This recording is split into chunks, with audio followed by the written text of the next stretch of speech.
I work as both an actor and film producer. I am a camera prep tech. I'm a lighting technician and electrician on set. I am a working line producer. Costume designer, location manager. I'm an AD, assistant director. I'm a hair and makeup artist. Production designer. Stunt woman. A film editor. Executive producer, also director. Generally the most bossy person on set. I'm a line producer in film and television. I'm a production sound mixer. I'm a film and television producer, born and raised in New York, which I think is very important to the position.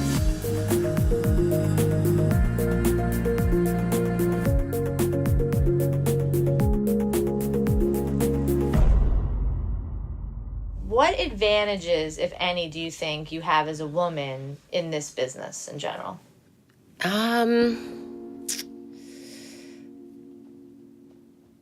Wow. Well, what advantages? Advantage? It's a difficult question. That's a tricky one to answer. And also when there's a horn behind you. Yes. Let's see. The advantage. I can cry on set without people thinking I am no longer the boss. Does that count? I don't really think of myself as a woman working in editing. I really think I just have to do my job. I just have to keep on track and do my job the best I can. Until someone confronts me with my being a woman as a shortcoming, I always think of it as an advantage. It never dawned on me that I couldn't do anything I wanted to do because I was a woman. So I think it's about your attitude. I have a lot of men in the industry that I really appreciate and admire and have been mentors to me. But I see that they sort of come to the table with a preconceived notion of how they think something is going to go. And when it doesn't go their way, it tends to turn into a more contentious situation. And I think that if you listen and you open yourself up to what people are saying, you can work in a more collaborative way.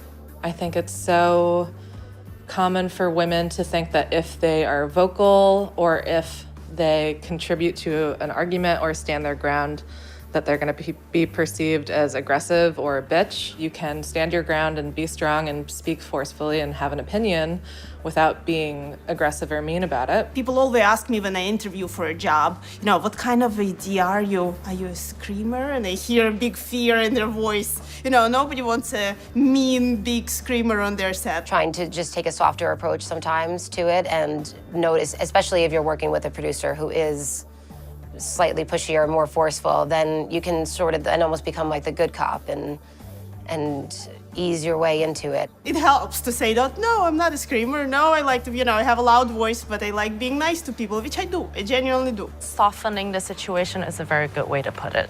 Yeah, softening the situation. It's a unique trait that us women have that men might not be privy to. Yeah. Sometimes there's a reluctance to admit to those qualities as being positive qualities, nurturing and supporting and being patient and being sensitive, because the role of a producer or a successful one is somebody who's forceful and can make decisions. In a lot of ways, being a woman, being nurturing has worked to my advantage in the job that I chose. I will say the last female director I worked with, and her name is Sophie Goodhart, and I just think the world of her. She knew everyone's name on set. When we had 200 people in a crowd scene, she knew everybody's name. And that was huge, and it made people feel really special and really involved. And I noticed that. At times I was the only woman in the room for the intimate scenes because I was in charge of, being there wardrobe-wise, and everybody else, the DP and the director were all men, so they just felt more comfortable having a woman present.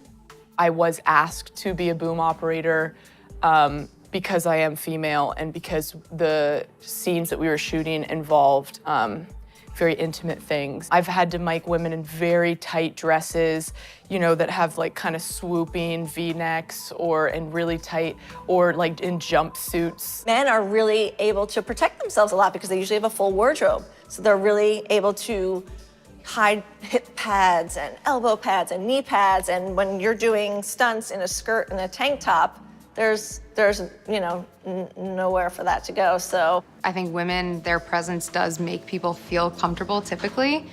So, men can do the same thing, but typically we're working with female models, and I think that it helps make them feel safe and comfortable, that it's just more women. What are you doing personally to empower or help other women get in the business or continue their career? I really love mentoring people. I love to see the thought process behind a young person's ideas and dreams, and I get a lot from it. It's always a two-way street. I see a talented woman and I want to hire them and I want to nurture them and I want to make sure that that's something that people see is important, especially I think in post, because traditionally people think that women aren't as technical as men. It's hard for women sometimes because they're not encouraged at a young age as much as men are to, you know, do geeky things and build things and solder things and create in kind of a engineering way. It's also a long road, and there are a lot of skills. There are a lot of like technical skills and creative skills, and there are a lot of social skills, I think, that you need to learn to be successful. So I try to mentor the people that work with me, and they work harder than I do. I arrived here I knew 3 people, and over the year I have built up quite a network, and all of the people that I've met are women, and they are so fabulous because they just want to share. They want to share their networks, their information, the contact details, the best way to do something, how to approach something. Just doing it and being an example and doing your job well and showing other women that, you know, are seeing you work and seeing you be successful in this business, they know it's possible. We often talk about it as an industry, but it is far more, in my mind and in my experience, a community than anything else. I don't know of many industries that equate the art of filmmaking or their profession in life, what they get paid to do, with the culture that they belong to or the community that they belong to. And that's absolutely how I feel about being a filmmaker. Is there anything else that you'd like to leave people with? You know, those affirmations that you deserve to be there, that you're talented, that there's a reason you're there. And to take risks. Don't be afraid of failure. Be very clear of what you think you want at that moment in your life, because then others will think of you. It's no good to say, I can do anything, I'm good at anything. I don't know how to hire anything. I need to know, are you great costume designer? Great. When I hear of the opportunity, I'll remember your name and I'll be able to call you. The beauty of the film business is freelancing and meeting new people, and once that had happened, a lot of doors opened up for me. I am here to say, yeah, you've got obstacles, but it's not a handicap. So then it's up to you to fight that.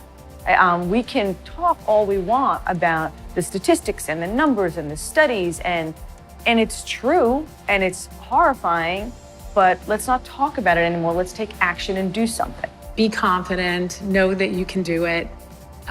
Don't shy away from a situation because you think somebody may judge you because you're a woman, and just go for it. I think if you have the qualities and the skills that producers and directors are looking for, I don't see being female as any kind of impediment whatsoever. This is a completely new generation of young women filmmakers, and it is so exciting to be here during this time and to see it evolve and grow. At the end of the day, when I, get to see a finished film or show and I'm watching it with people, and just the kind of joy and excitement of knowing that I helped creatively put a stamp on something like that, it's it's kind of overwhelming. It really brings you back to why you do what you do.